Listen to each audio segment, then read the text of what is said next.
لكن غدا يوم اللطم، يوم اللطم، يوم سيلان الدماء. أحدهم يلطم نفسه حتى يحمر وجهه ويضرب صدره حتى يبكي من شدة الوجع.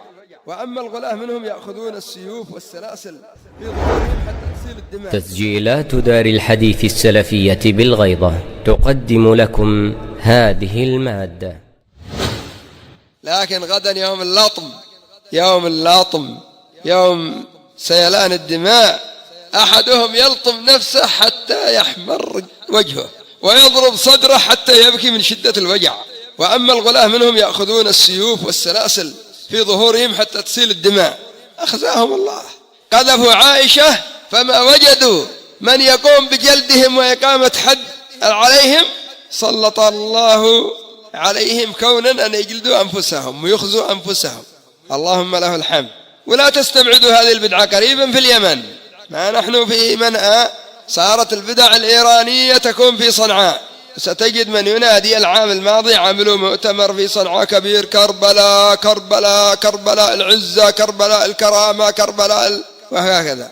بعد أيام سينوحون ويلطمون ويبكون على الحسين. مات رسول الله صلى الله عليه وسلم. ابكوا على رسول الله، ابكوا على علي بن أبي طالب، ابكوا على عمر بن الخطاب، ابكوا على أبي بكر رضي الله عنه، ابكوا على عثمان بن عفان، كلهم الذي قتل والذي سمى.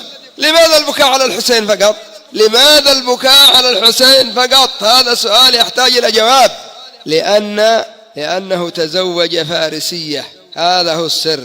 تزوج فارسية، ويعتقدون أن كثير من أبنائه من أبناء الفرس، وإلا هم ما هم حول الحسن، بل يسبونه في اليمن ويشيرون بالإشارة المنكرة التي يعرفها الجميع: جدي حسن. إذا أراد أن يسبك يقول لك جدي حسن.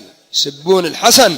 وعلي بن أبي طالب ما له كرت عندهم، وهو أفضل من الحسين ومن آلاف مثل الحسين رضي الله عنه، والحسين رضي الله عنه. لكن لتعلم أن القوم ما هم حول الحسن ولا حول الحسين ولا حول علي ولا حول محمد صلى الله عليه وسلم ولا حول فاطمة، هم حول الخميني ومن إلى الخميني، حول دين الرافضة، حول عبد الله بن سبأ، حول الشرك، حول سب الصحابة، حول الزندقة. هذا هو دينهم، هذه حياتهم، ما يستطيعون العيش إلا معها.